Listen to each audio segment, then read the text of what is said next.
They said, then why are you being humiliated in front of this slave? That if a person was to look at him, he would look down upon because of his physical appearance. But as we know, that even rulers were humiliated in front of this black man. So Ata ibn Abi Rabah, with all of his great virtues, there's statements that are narrated from him that inshallah I would like to bring to your attention. From those statements are those which are pertaining to Aqidah. Abu Haneefah, rahimahullah, he mentions that I came to Makkah and I met Ata ibn Abi Rabah and I asked him some questions. And then he said to him, where are you from? And he said to him, I'm from Kufa. And then he said to Ata ibn Abi Rabah, said to Abu Haneefah, أأنت من القرية الذين فرقوا دينهم وكانوا شيعا? Are you from the place of those people who split their religion and became sects? Because around that time there were different groups that started to come out from that area. And he said, Naam, I'm from there. Then he said, which group are you with?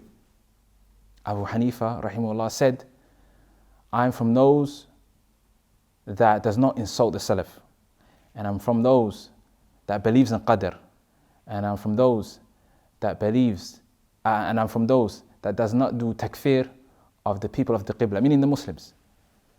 And then Ata ibn Abi Rabah said to him, Araft, now that you know that, which is correct, falzam, hold on to that. Meaning he affirmed that himself.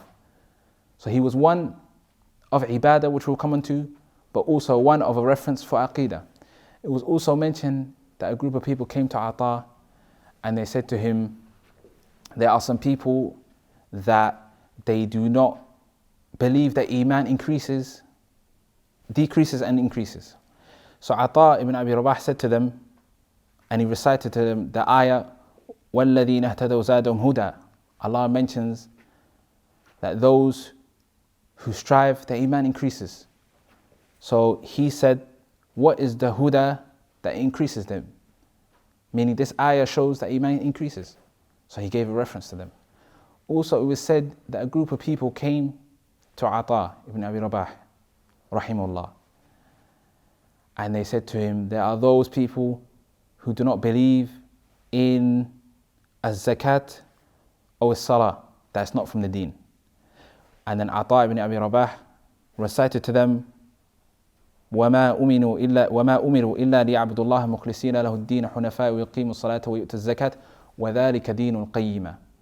Allah mentions here that the people were commanded to establish the salah and give the zakat, and that is a deen al-qayyim, that's the true deen. So he said, what deen is there without salah and zakah?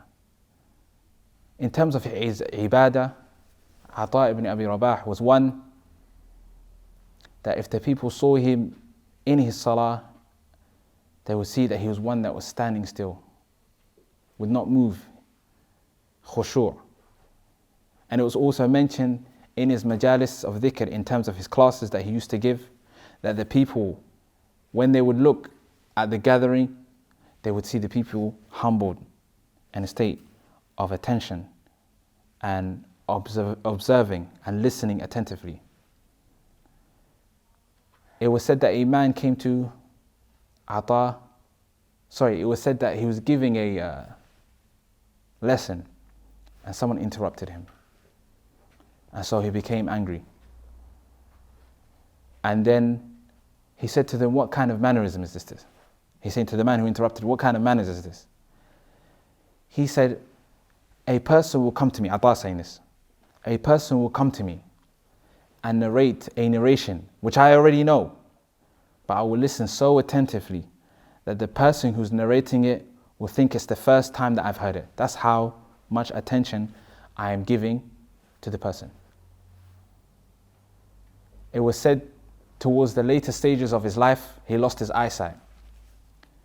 And despite being in that old age, he was one that he would read in one rak'ah 200 verses of Surah Al-Baqarah in one rak'ah, despite being that old age, and despite being in that physical state of being one that's crippled and having these kind of deficiencies, but still his ibadah was intact.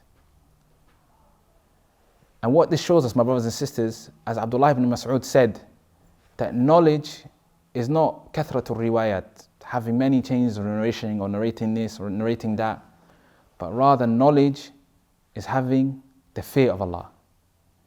Which is why Allah subhanahu wa ta'ala said, إِنَّمَا يَخْشَى اللَّهَ مِنْ عِبَادِهِ الْعُلَمَاء, that no one from his servants fear him except the ulama, meaning the ones that have knowledge. So if you want to know your knowledge, is it beneficial? Then it should be one that should be seen on your limbs. It should be one that when the doors close, it should increase you and your closeness to Allah subhanahu wa ta'ala. And that's when knowledge should take implement. Not in front of the public, when people can see you and you do all of these actions in front of the people, which is easy. And not only that, the people are doing it with you. You have other motivations, but it's when you're alone. What do you get up to? What do you put your most effort in? That's to know where, if knowledge is beneficial or not. Ali radiallahu anhu, he mentions that knowledge knocks on the door of actions. And if there's no response, meaning if there's no implementation of this knowledge, then knowledge goes. And you see that in your daily life, the morning and the evening adhkar. The ones that you remember are the ones that you implement in your life. Some people, if you ask them what's the dua of waking up, if you ask him on the spot, he probably wouldn't say it. But if he was to wake up, he'd probably be able to say it. Or sometimes he would say, you know what, let me imagine myself doing this action, and after he would be able to say it, because he does it when he's doing the action. So my brothers and sisters, be ones that doesn't just take knowledge, but also implements the knowledge. Ata ibn Abi Rabah, with all of this knowledge, he was also one that implemented it as well. Sometimes there can be an issue in today where an individual says to himself, and we hear this a lot, I'm not sure who to take from, I'm not sure if this person's reliable, I'm not sure this, I'm not sure about that. Hey guys, I really hope that you benefited from that video. Before you go, I want to ask you a really important question. Have you guys ever thought about studying Islam and seeking knowledge? If not, then I want you to reflect upon this hadith of the Prophet ﷺ. The Prophet said that seeking knowledge is obligatory upon every single Muslim. Of course, that doesn't mean you have to be a scholar, but you have to know the basics in order for you to be the best possible slave and worshipper of Allah that you can possibly be. So we decided to provide a solution for this.